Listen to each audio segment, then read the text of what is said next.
It occurred to me in between the classes that I never talked about a student. Somebody had brought up swine flu discovered in China. It was yesterday, and it looks like there's a virus going through pigs in China, which, if it crosses over to humans, it would be a very bad event because it seems to be a new flu, at least in pigs, and there is concern that it may cross over to humans. If you don't know, pigs and humans and cows, not cows, horses, tend to all get the same flu virus. And so it's a little disturbing that there's a new flu that they've seen in pigs. So far, it has not crossed over to humans and spread among humans, although it has crossed over to humans from the pigs.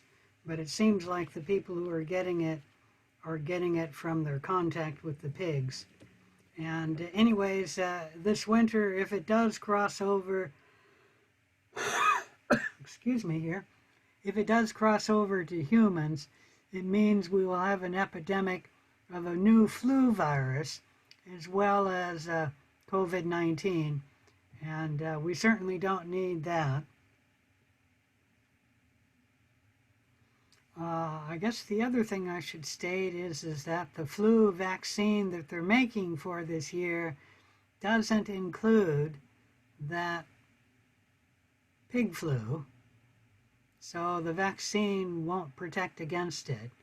Although it's possible if they put H1N1 in the vaccine for flu this year, that the H1N1 flu might, or meaning the vaccine, the H1N1 vaccine might give protection, because it seems like this new pig flu is a new version of H1N1. Now, the good news is it appears that this virus is not spreading among humans, so it doesn't appear that it seems to be, at the moment, what am I trying to say, co-evolved for spreading among pigs, but at the moment it doesn't seem to be spreading among humans. So it might be that we will be safe from it, at least for this year. But if it does spread among humans, it will be very bad because, like I said, we will have two epidemics, an epidemic of flu and an epidemic of COVID-19. Any questions about any of that? Hopefully the student who was asking about that is here, but I did look into it. And can anyone see, am I recording this? Come on. Yes. I am recording it? Okay, great. Go back to the screen share. I stopped the screen share because I can't see whether I'm recording or not on my screen. All right. So we're going to talk about the unknown project in the lab today. You're going to be starting that.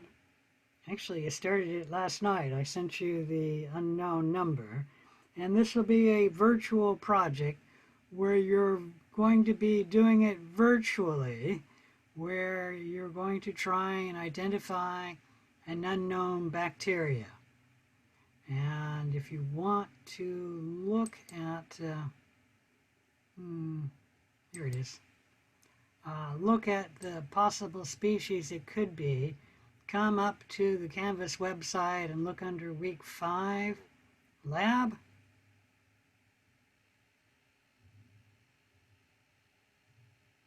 And the unknown list will show you the potential bacteria that we're going to be working with this term.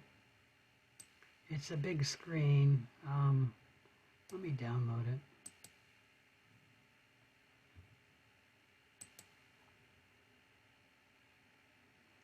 just because it'll be easier to see. So you'll be working with one of these species of bacteria and trying to identify it.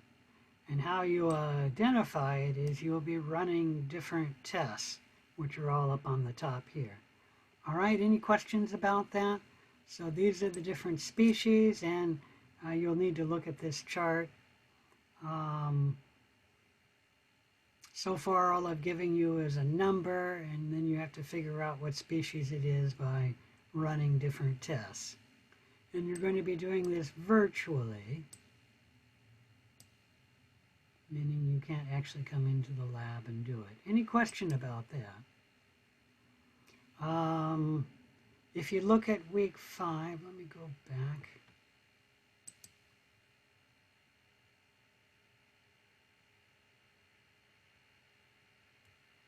For some reason, we're not on week 5.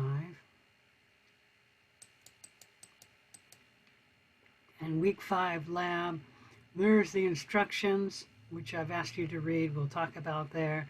You have to follow a dichotomous game plan, meaning, boy, I hope that works. Ah, there it is. Building a dichotomous game plan, meaning you need to come up with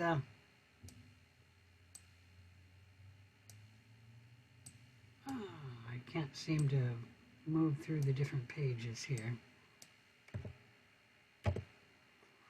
Essentially, when you are running a test, you're going to be splitting things into 2 possibilities. And you have to decide, you'll run one test and it'll be 2 choices, like plus or minus on the test. And if it's plus, that means you're only going down one path. And so you will continue running your tests that way. So you can only run test at a time and build a dichotomous game plan. And let's see if I can go to an example of that. Yep.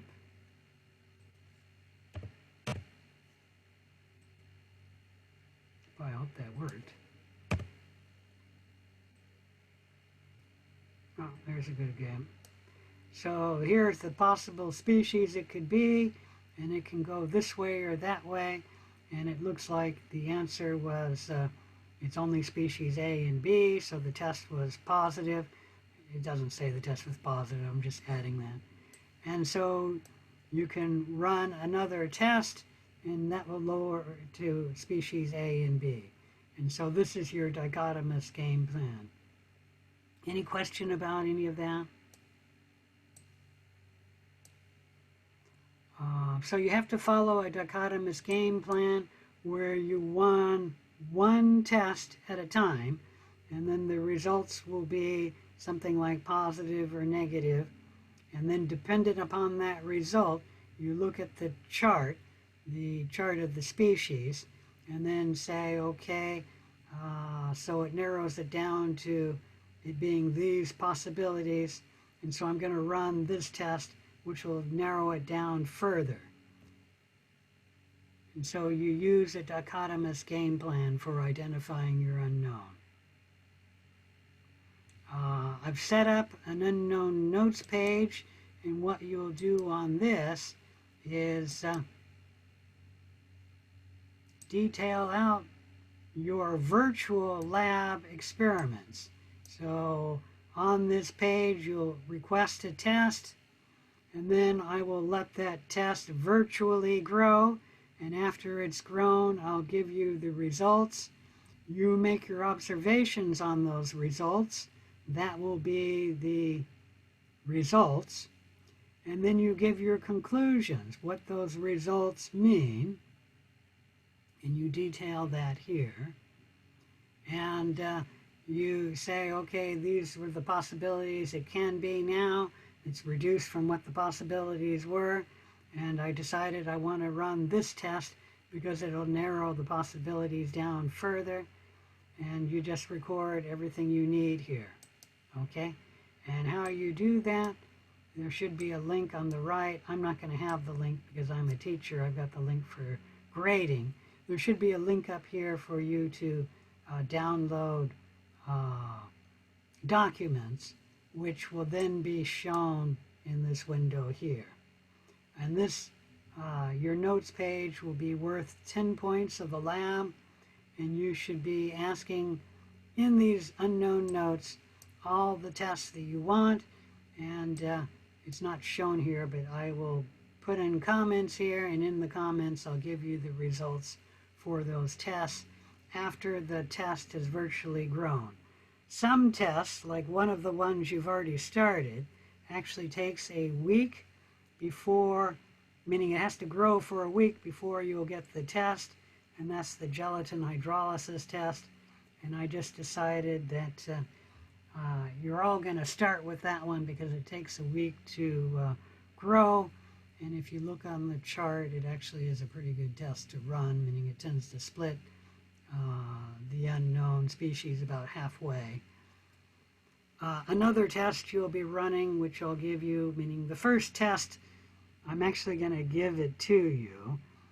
So you started the gelatin hydrolysis test last night, and in a few days you'll streak out the culture virtually to set up your gram stain. So that'll be another test you're all running. And then a day before I give you the results, you'll also have another test, and it's the PR lactose fermentation test. And so a week from yesterday, so that would be a week from Tuesday, I will give you the results, and I'm just going to mass email it to everyone. So instead of sending out 3 emails to each student, I'm going to send 1 email to everybody, and it's going to have the results for 3 tests: the gelatin hydrolysis test, the gram stain test, and the PR lactose test. Okay? Any question about all of that? The reason for my doing that is, let's see, there's something like 40 of you, and that would be 120 emails, and I just said this project takes too many emails, and so I'm going to email you all in one email the results to all of those 3 tests. And so instead of sending out 120 emails, I'm going to send out 1 email. And that will reduce the number of emails in this project tremendously. Although I still expect over 240 emails for this project. But we'll see how it happens. Okay? So the first test, you don't get to decide. I decided them for you. And like I said, you've already started the gelatin hydrolysis test, meaning you virtually stabbed your unknown bacteria into a tube of gelatin. That test has now been running for a day. It needs to run for a week. In a few days, you'll start growing up your bacteria to do the gram stain. So you'll do the gram stain probably on Sunday. And then on Monday, you'll start the PR lactose test. And then on Tuesday, I'll give you the results to those 3 tests. Any question about any of that? After that point, you have to decide which test you want to run, request it on the unknown notes page, and then I will virtually grow that and then give you the results after it's virtually grown. And I will put that up here. It'll be on the right here. Any question about that? Does that basically mean between now and Tuesday we're just waiting and don't do anything for this project? You are virtually going to be growing your specimen. Okay? And on Sunday, you will virtually be doing the gram stain. And on Monday, you will virtually be setting up the PR lactose. Okay? for PR lactose fermentation. PR stands for phenol red. This is all going to be done virtually because you cannot come into the lab and actually grow the bacteria and do the tests. Do you understand? But you're going to be doing it virtually. Okay, any questions? And you'll be doing it in the unknown notes pages. So all the links are going to be in the unknown notes pages for us to do these virtual labs? You will make the request in the unknown notes. You will be writing down your observations, your conclusions, what you think the species could be, what your logic is, and then what your request is for the next test. And I will give you the results for that test. But for finding what you're doing, you will be looking at the table here, and you're looking under week 5 lab are the different tests. So week 5 lab unknown tests, these are all of the tests that you can run. Okay? So starting from 6.5 and 7% salt media to Mogis per square test. All right, so if you look on the chart and you say, I think I want to do the McConkey's auger test or the methyl red test, you then look up what you need to do for that test and then say you want to do that test, and do get the time right because it's going to virtually grow. And the longest one is the gelatin hydrolysis test. It takes a week for it to grow, and that test you've already started last night.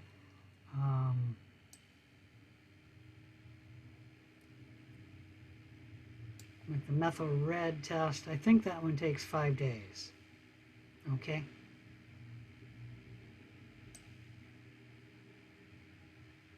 All right.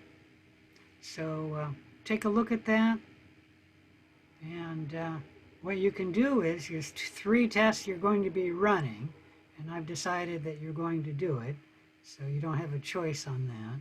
But the gelatin hydrolysis test you've already started. The gram stain, you'll do that one, and then the PR lactose. And the PR tests, there's 5 or 6 of them. They're all under PR carbohydrate because they're all the same. What they do is they have a different sugar in them. And there's PR glucose, PR lactose, PR sucrose, PR mannitol, PR inulin, and maybe another PR sugar. Take a look at the chart there.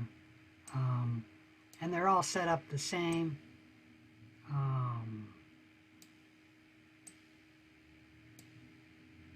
The results for this test can be negative.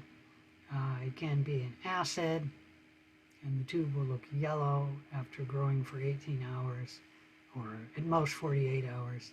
And it can also be AG, acid or gas produced, meaning yellow with the gas bubble in the tube. Let me see if I got a picture of that. There it is, AG showing right there, and that's a negative.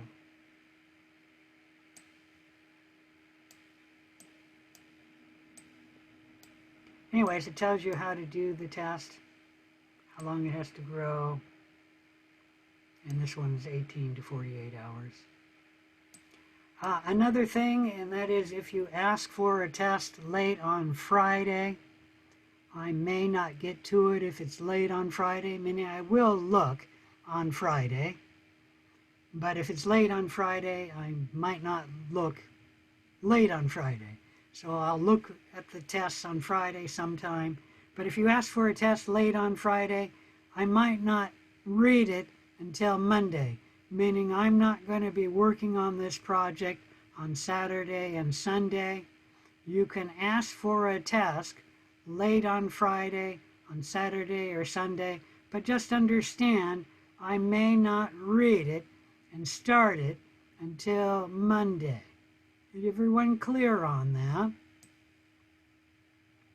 I'll be looking at this unknown notes page in your test requests Monday through Friday. So I'll be looking every day, okay? But if you put it up late on Friday, I may not get to it until Monday. All right, any questions about that? Let's go ahead and close that, and let's talk about the project.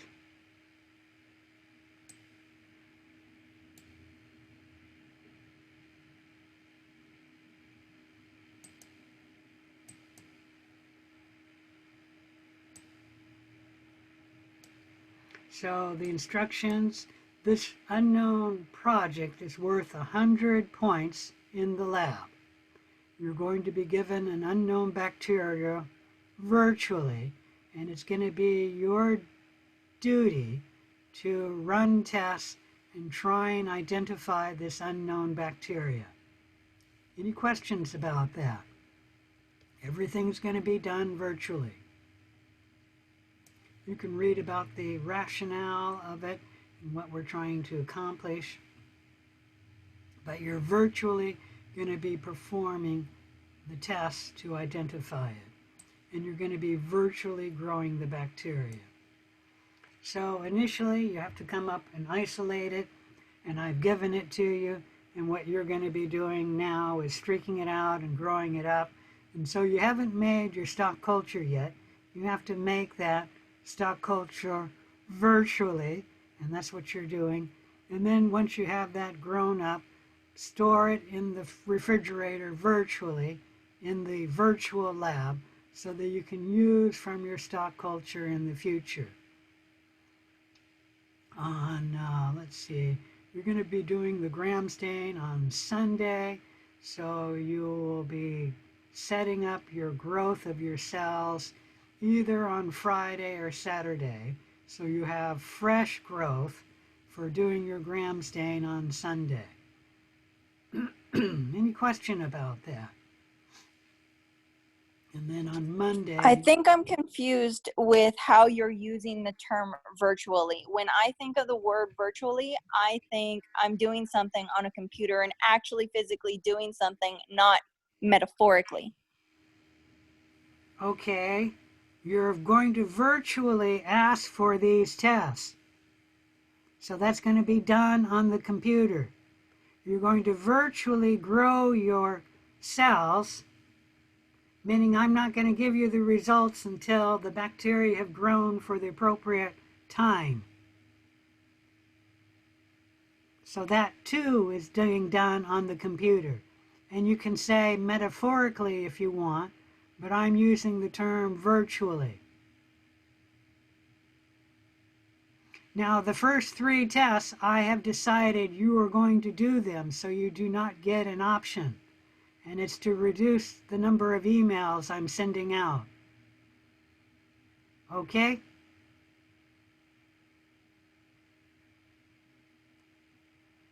So everything is going to be done virtually because you cannot come into the lab to grow them up in the lab. But in reality, if this was a normal term, you would be coming into the lab and doing all of this work in the lab. We cannot do that, so we are doing it virtually.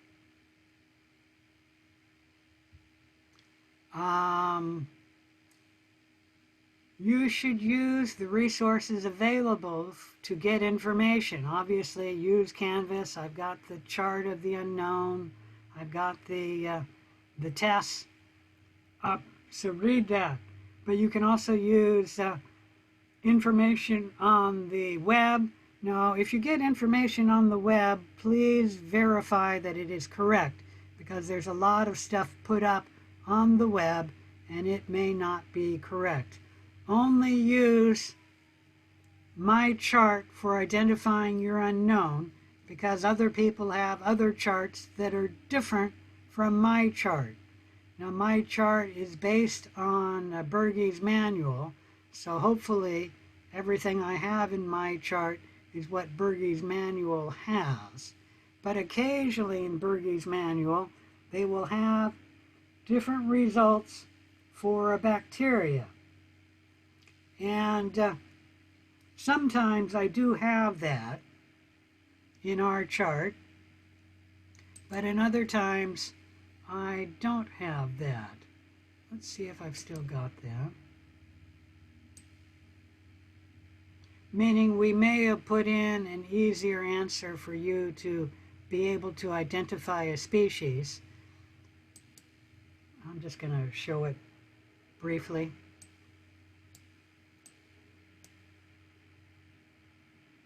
I don't know if you can see this. Can you guys see that? I'll try and blow it up a little bit. Well, that didn't work. I don't know if that's blown up or not. So on this test, you can see there are positives right here and negatives. Do you see that this is a V? I think. It's hard to read. A V means variable. And that's indicated down here, right there. A V means variable. It means the results can be more than one thing. There's a V very clearly for the species. There's another V. It means that this species can sometimes be negative and sometimes positive, depending on who's doing it, when they're doing it, what time of the year they're doing it, as well as the case that depending on what strain of bacteria they have. So whenever the result is a V, you have to take that as being a possible plus or a possible negative. Everyone got that? I will never give out the results to you that it's a V. I will tell you it's either a plus or a negative, because if you were to run one test, you would get a result, and on that one test it would be a positive or a negative. The only way you could see a V is if you were to run 10 tests, and 10 times they weren't always the same, meaning maybe 9 times it would be a plus, but one time it would be a negative. Okay, and that's what a V means. Any questions about that? So you must treat the V as always fitting your results. And there's one other. ND means we don't have the data for that. And if you run that test and it says ND, I don't know if that says ND or AB there. If it says ND, that means you have to treat that as fitting your results. Okay? Any question about that? So a V and an ND, meaning not determined for that test, means you have to treat that as fitting your test results. So you can't exclude those. Any questions about that? When we get the results, is it going to be a picture or is it just going to be a pass-fail? No, it will be a picture of the results, and then you have to interpret that picture, whether it's a positive or a negative, if the test is a positive or a negative, like this one is. But like on the PR lactose, the result can be a negative, or it can be an A, or it can be an AG. Okay? So I will send you a picture and you will get your result that way, and then you have to make the conclusion. Now let me warn you that some students occasionally make the wrong conclusion from the results I send. Okay? Hopefully that won't happen to you, but I certainly last term got a student who did either the pigment test or the the capsule stain, and I sent them a picture, and they misread the picture, and so they got the wrong results.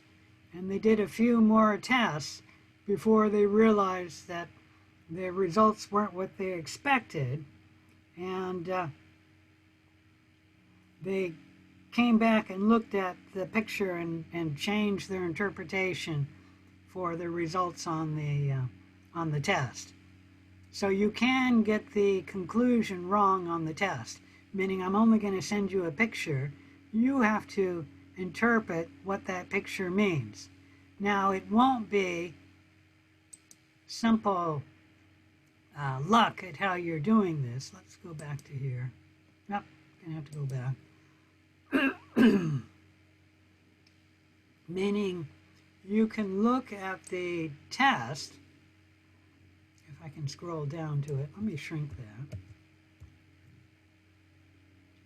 It's under the week 5 lab. And I've already shown you this one, so I'm just going to show it to you again. PR carbohydrate. I'm not going to say whether it's negative A or AG. I'm going to send you a picture, and you will be seeing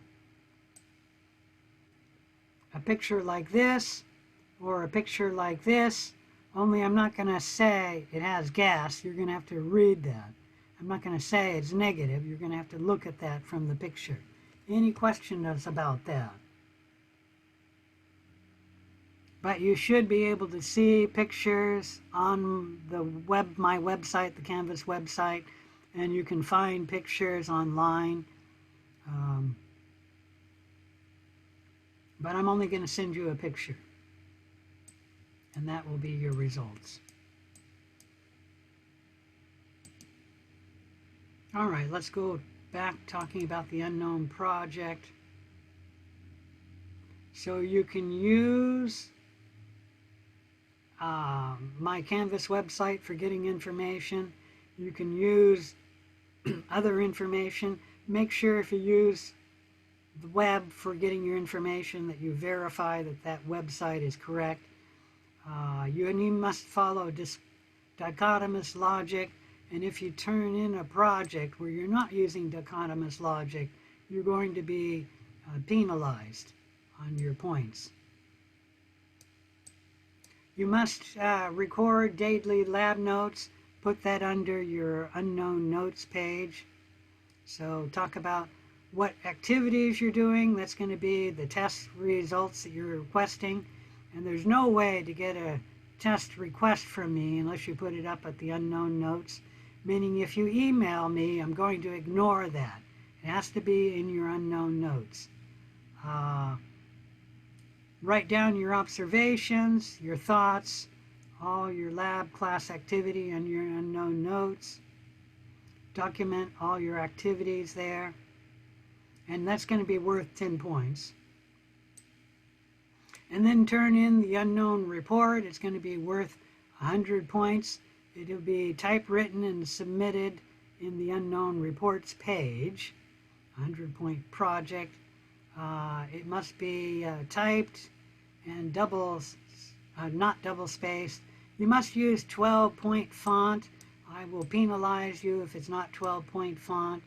I like to print them out and read it. And if you don't have 12-point font, I don't have the best eyesight. Why I've got reading glasses.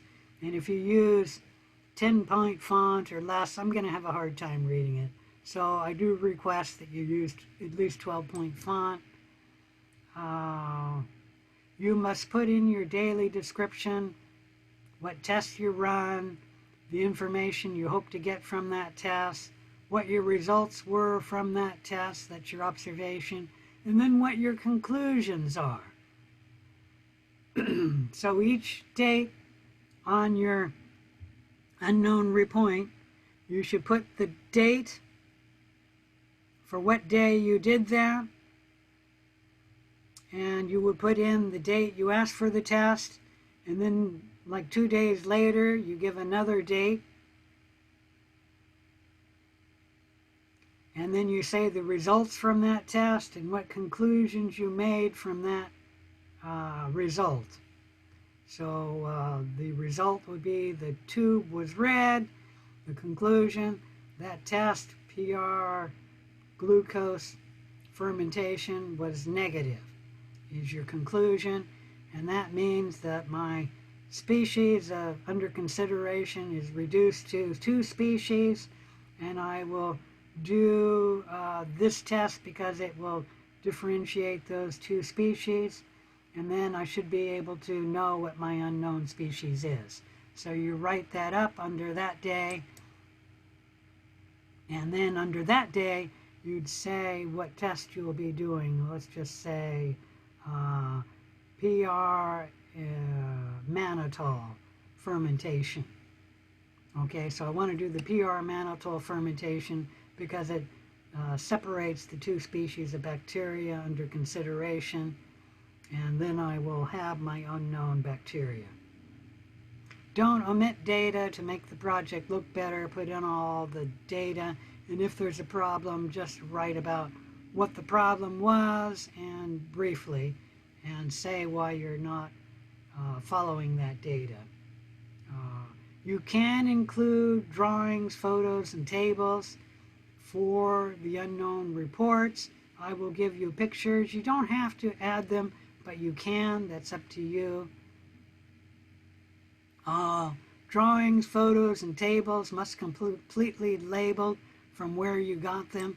Like you saw a good picture online and you want to use it in your unknown report, you must put where you got that picture from, meaning the web page you found it on.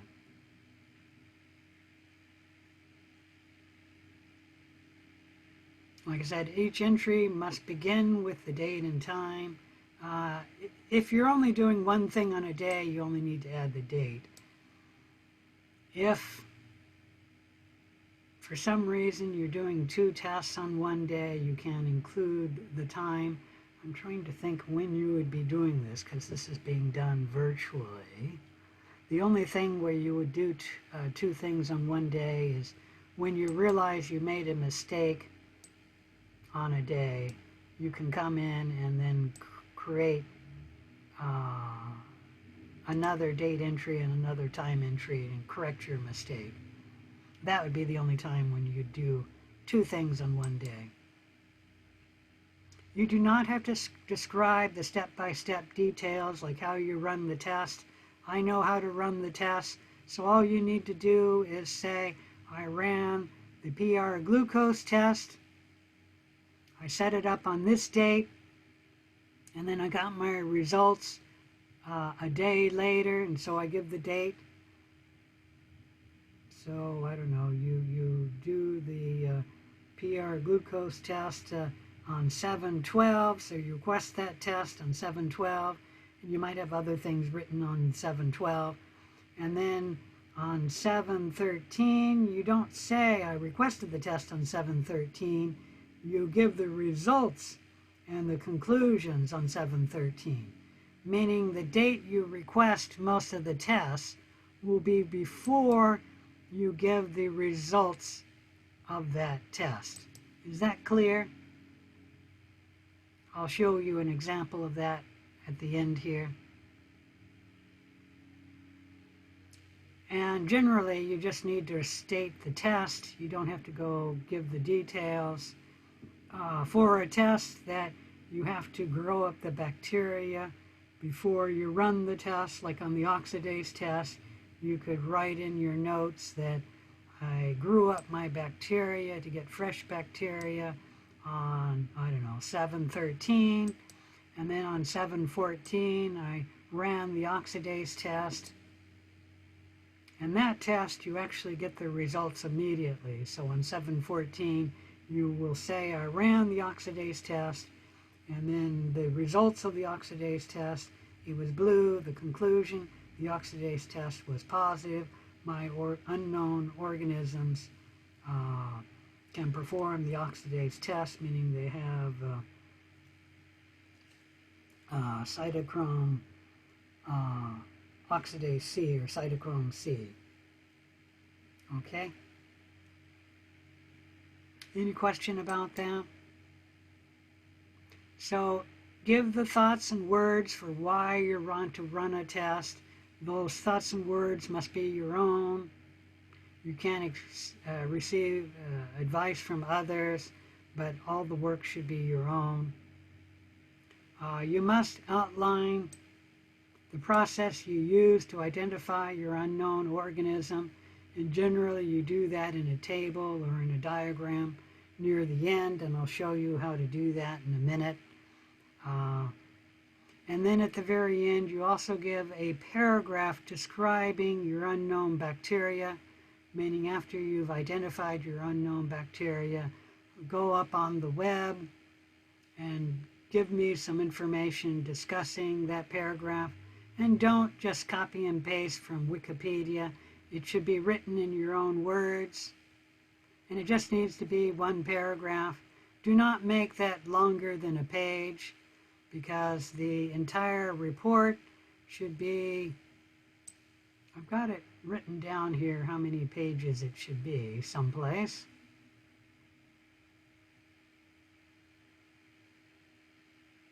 You'd think I would remember that, but I don't.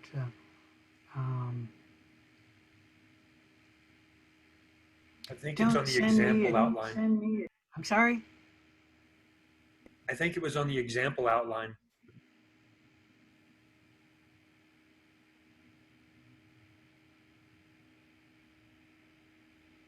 I'm not even seeing the example outline. No, there was a whole nother document that was an example. It was an Oh example yeah, of I've how got the it outline should done. go. I'm showing you an example. We'll take a look at that. I don't remember. It shouldn't be longer than about 4 or 5 pages. Don't turn in something that is 10 pages long. Okay? I don't want to read something that's 10 pages long. You just need to have the date. Each day you're doing something, and give your test results and your conclusions and why you're doing the test. You should state what the possible bacteria could be, and in the beginning you just say all the possible bacteria in the chart, meaning I don't expect you to list, there's over 20 of them there, I don't expect you to list them, just all the possible bacteria. And then you'll do the gram stain, and that will reduce it by half, and the PR lactose fermentation and the gelatin, it should reduce the number of species to something like 5 or fewer possible species after that point. And then just state what the possible bacteria are, and you have to give out the logic you did for identifying your unknown bacteria, that for this result the unknown bacteria turned out to be Micrococcus varians, and so the student lists the possible bacteria that could be when they did the gram stain, and the gram strain was a gram-positive coccus, and so they list the possible bacteria that it could be. And then the next test they did was the catalase test, and it was catalase positive, and that reduced the gram-positive bacteria to only 4 species. And then they did the PR mannitol test, and it was negative. That reduced 4 species down to 3 species. The PR glucose test was acid, and that reduced 3 species down to 2 species. And then it was citrate positive, and it reduced it down to Micrococcus varians.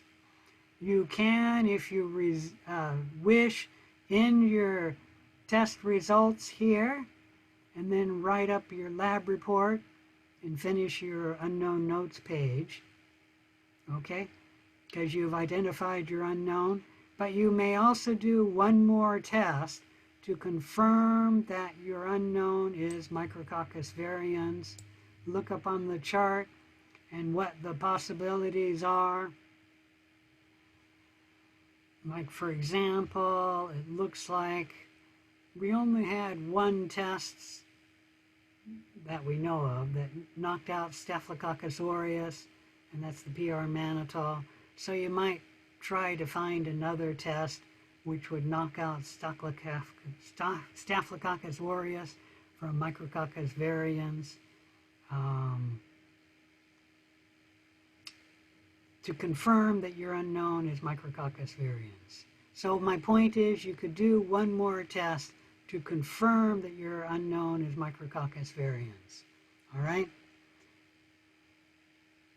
So you must give your logic for what you use to identify your unknown, and it must be a table format like this, or it can be a flow chart where you had all the bacteria and then you did the gram stain and then the gram positive. You list what they were here on the flow chart, and then you did the catalase test.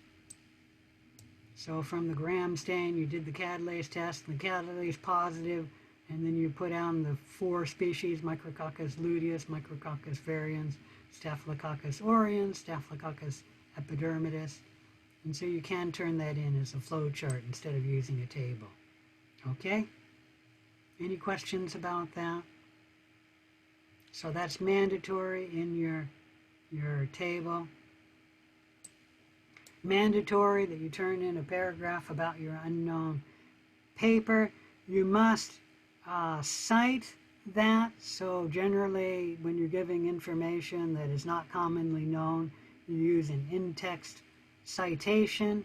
And how you do that is you put in brackets the author's name if it's just one author, and then the page, or not the page, the year of publication. If it's 2 authors, you go author's last name first, and author's last name second, and then a comma, and then the year that they published. If there's more than 2 authors, you give the first author's last name, like Smith, and then et al., period, comma, and then the year of publication. And that's how you do the in-text citation. And then you give the references. Someplace in here, I've got the list of how many references you have to have.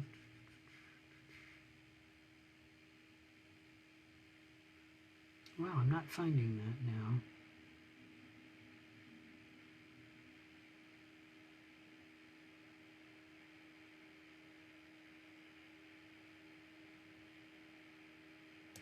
Maybe it'll be in the grading criteria.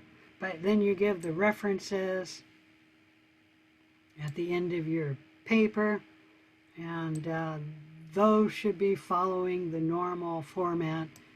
You can use APA citation style for giving your references, and no plagiarism. You will be marked down if I find that you plagiarized the unknown report, a minimum penalty of 5%. If you use horrendous plagiarism, it'll be more than 5% penalty. The grading criteria, I've got a grading sheet in the lab in Canvas. I'll show it to you in a minute. I must follow your logic, and you must use the relevant tests. You must follow dichotomous logic, and if you don't use dichotomous logic, then you will be penalized. If I can't follow your logic for why you're running a test, you will also be penalized. If you repeat a test and you don't give a reason, you will be penalized. But if you give a reason for why you want to repeat a test, you won't be penalized. Generally, you shouldn't need to repeat a test because everything's done virtually. Completeness of the report. Question? Yes. On the one test per lab period, what if like one of the tests is like an instantaneous results test and the other one is something that would have to wait a day for? On the instantaneous results, you may get the results the day that you request it, meaning if I look on the day when you request it and it's instantaneous, like the catalase test, if you have new bacteria, it's instantaneous. meaning you may get the results on the day that you requested. However, if I look at it a day later, you'll get it a day later. And I'm not sure what your request is, meaning that if you requested the test and I send it back to you, and then you, I suppose, could request a second test on the same day, that would still be following dichotomous logic. Okay. Okay? Completeness of the report, each date should be dated, and then you should do that logically. Like most tests, when you ask for that test on that day, you're not going to get the results on that day.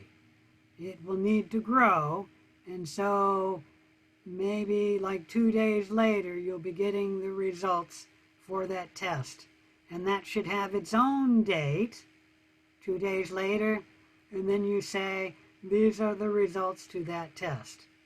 And these are my conclusions from this test. Generally, you'll have the conclusions and the results on the same day, but the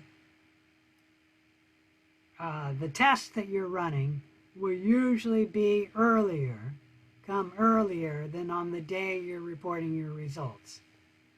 And it should be logical to me for what tests were run, why you ran them, what the possible conclusions were.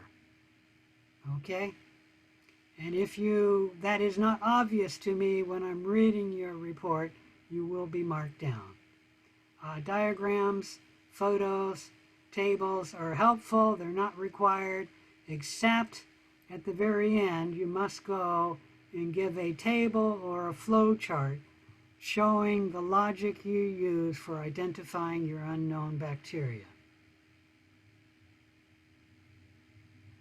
You must also be complete and accurate about the species description. It must have references. The organization, clarity, and neatness of the laboratory entries are important, meaning if it's a mess, you'll be marked down. You'll be graded on effective written communication, meaning if there's lots of typos and grammar errors and spelling errors, you will be marked down. You will be given points if you successfully identify your unknown. If you do not successfully identify your unknown, you'll be marked down. The penalty for if it's wrong will depend on how wrong it is. Okay, and I'll talk a little bit about that when I'm showing you the grading.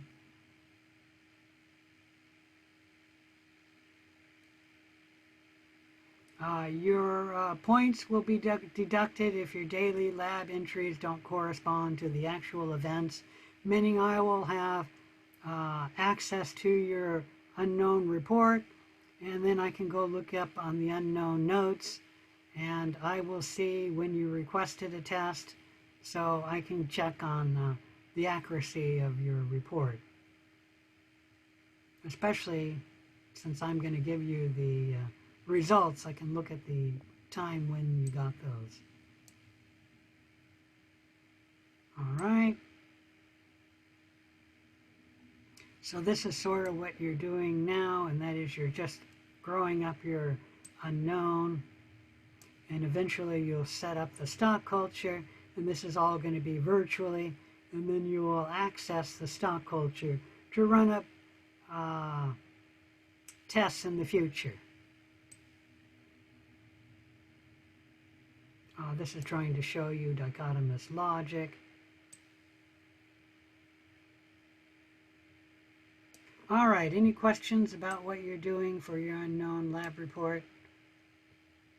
If not, let me show you that I have an example report up under week 5, a sample journal.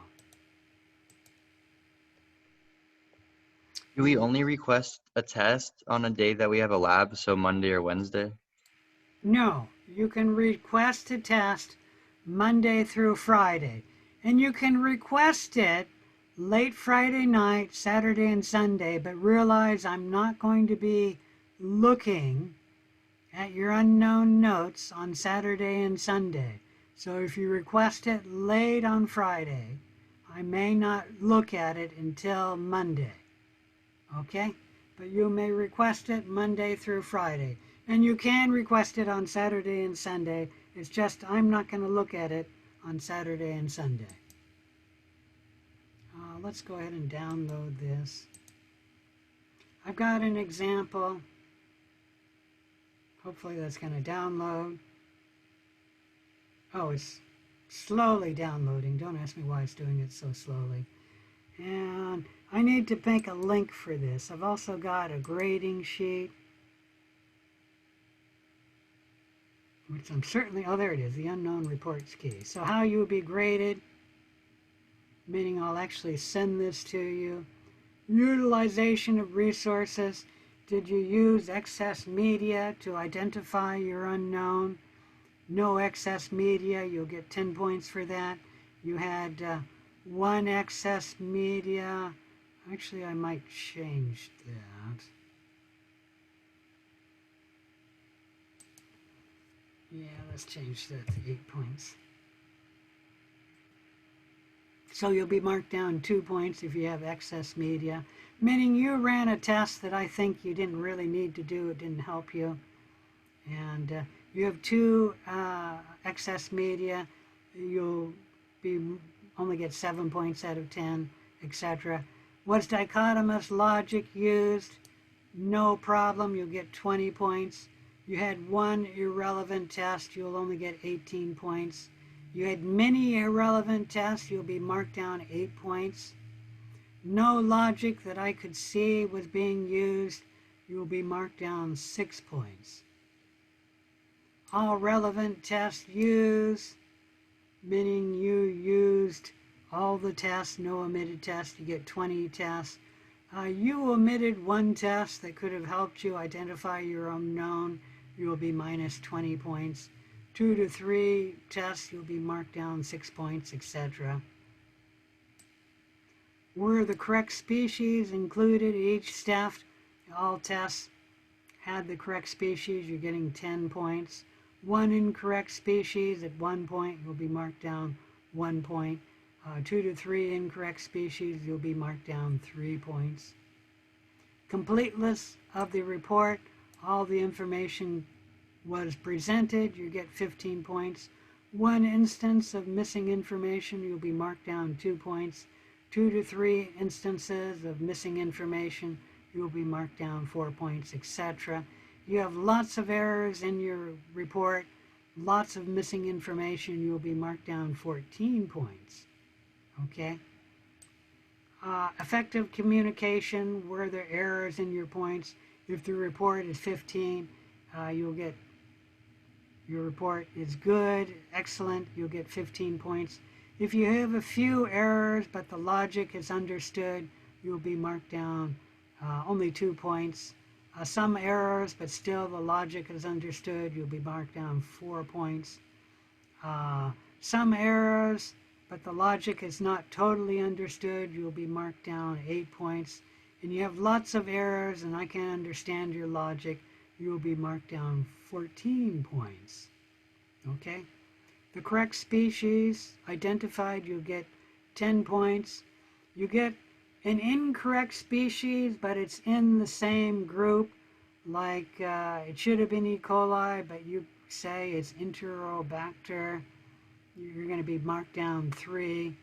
If it's outside the group, meaning you identify a gram-positive, but it really was a gram-negative, you'll be marked down 5 points. Oh, excuse me, if it's within the group, outside the group, but it's the correct gram stain, you're marked down 5 points. I didn't say that wrong. If it's outside the gram stain, meaning it was a gram negative, and you reported as a gram positive, you'll get 0 points for the species identification. The total score is 100, and you'll get points out of that, 100. Any question on that? So I'll try and make a link to this. I haven't even downloaded that to you, but I'll try and put that up. Under week 5 of the lab, I'll put that. All right, any questions on the unknown project? I need to show you the report. I'll just start shutting down things because I'm not finding it.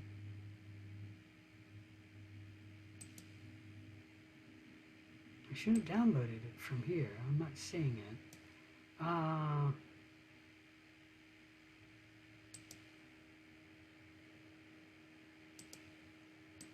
Well, it didn't download. It did download. If you go back to your internet page and you look at the bottom but left.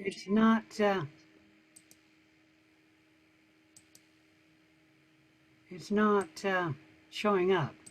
It is there, but I wanted to download. I didn't want to read it from this screen. Well, it's right there in the bottom left corner. I don't see it in the bottom left corner. Oh, yes. Where it says sample Never journal. mind, I did see it. It was being hidden. I didn't find it. That one can go. All right, so here's an example. The example is wrong in one point, and is I don't want the cover page. Just put the cover information on the first page, and I'll try and update that. Maybe I can enable that right now. And then you should have a date for each thing. And initially, you're just streaking out your bacteria and getting it to grow. And you're describing the characteristics of the colony, which you're not really going to be doing. But on this date, he asked for activities he did, streaking out another plate. Yeah, he's just growing up his bacteria. So let's move on to another date.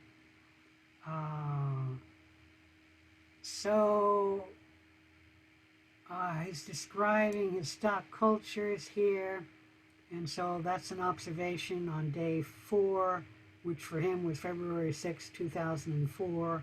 And I should warn you, this is an example of a report written up by an instructor. And he's describing what the colonies look like growing on the slants. And then on this day, he's reporting that he's going to be doing the gram stain. And this shouldn't actually be, he's writing in the results here. That shouldn't be here. I'll try and update that too. It appears to be a gram-positive cocci. That shouldn't be in the activity because that's a result. And that should be written in the observations. And then he's stating he refrigerated his stock cultures. And let's see if he's got, here he's got results. Gram-positive cocci, which is hard to see, but there's a gram-positive cocci. And then he's giving his conclusions here. And he should actually write that in conclusions. Appears to be gram-positive cocci. Okay? So there's a few errors here. And if I have time, I'll do this, but I don't know if I have time. Update this page. Day 5, observations, none on this day. He's requesting a test. He wants to do the catalase test. And this test can, if you have fresh bacteria, you can do this in one day. For most of you, you'll need to grow up your bacteria, so that'll take a day before you get the results on the catalase test. But because he had bacteria already, he ran the catalase test directly. And this is very rare where you will have the results and the conclusions on the catalase test on the same day you're giving it. I think there's only 2 tests where that can be done. And the catalase is one of them, and the oxidase test is where you can get the results on the same day that you're getting it. Generally speaking, you will not have fresh bacteria, so you'll have to grow up the bacteria to get fresh bacteria to run those 2 tests. So even when you ask for those tests, most likely you will not get the results on the day you ask for the test.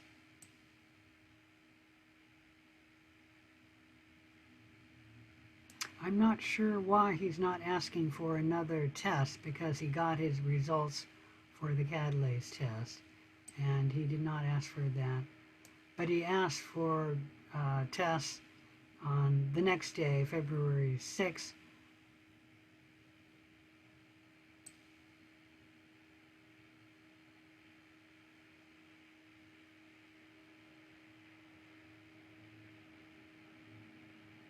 It looks like he's giving the catalase test here.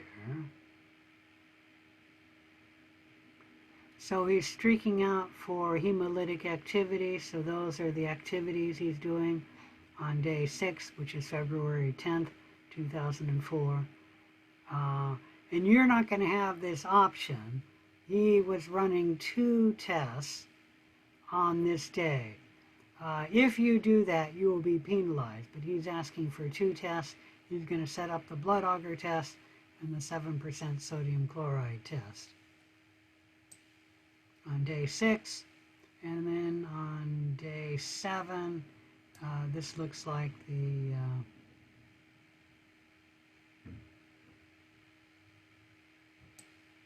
what test is that? The pigment test and the catalase test.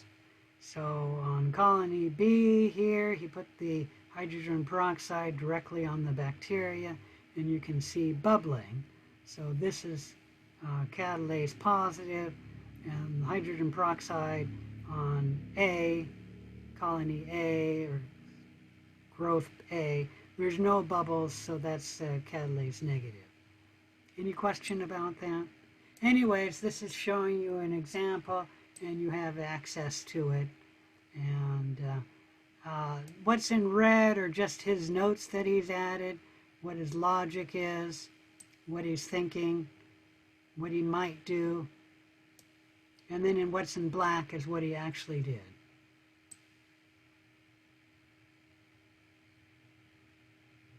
I put in a table here for identifying his bacteria, and the species he came up with was Staphylococcus aureus, and he's got the possibilities right here. And then when they were doing under the pigment test what the possibilities were under the catalase test, you'll notice that that test didn't give him any more information than the pigment test. In fact, he had to put Staphylococcus epidermidis for the catalase test. So he might be marked down because he's running 2 tests which give the same information. He then did the hemolysis test, which actually narrowed it down to, really, of these 3, only Staphylococcus aureus. And what the test was, there are some other possibilities that ran, but we're pretty certain it's not Streptococcus pyogenes and Streptococcus whatever that is, because these 2 tests say that it can't be these 2 species. And then he went and did the bile esculin test, which also shows that it's Staphylococcus aureus. And so he really did a large number of tests to show that it was Staphylococcus aureus. I would say he really did too many tests. That on this one it showed it could only be Staphylococcus aureus, and he could do a confirmation test to show that it's Staphylococcus aureus. So I would mark him down on doing this test because it didn't give any further information than that test. Any questions about any of that? And then he should give a paragraph description about his bacteria. And what's not shown in here, actually he does have references. So he does have references. Okay? What he doesn't have is an in-text reference, and he probably should give an in-text reference. Like, this is a fact that is not generally known in the general population, so he should have an in-text reference right there. He probably should have an in-text reference right there as well. And probably one right here. And the in-text reference should probably be Bauman or the CDC 2020 for the in-text references. All right, any question about any of that? If not, that's it for the lab. And, I do have a quick question. Yeah, if you have a question, ask. So when we doing our daily logs, we actually start our daily logs from yesterday.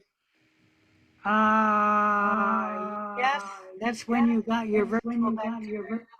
Realize all you're doing is blowing up the culture and making a stock culture. Okay? Okay. Well, you did stab the gelatin tube yesterday. Should we mark that down in our journal? Yeah, you should write that down in your unknown notes, which is your journal.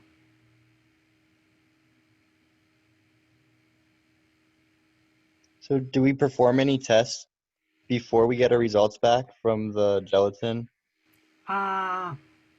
No, you're not going to request any tests until you get your results back. You're going to be doing the gram stain on Sunday, and you'll be starting the PR lactose test on Monday, and you'll get results to all three, the gelatin hydrolysis test, the PR lactose, and the gram stain on Tuesday. Will the results on the gram stain also include shape and arrangement? Will they what? Also include shape and arrangement. You should be able to determine the shape. You might be able to do the arrangement. However, to do the cellular growth arrangement, you should actually grow up your culture in a liquid culture and then get the results of the cellular growth arrangement from growing it up in a liquid culture. So you can read about that.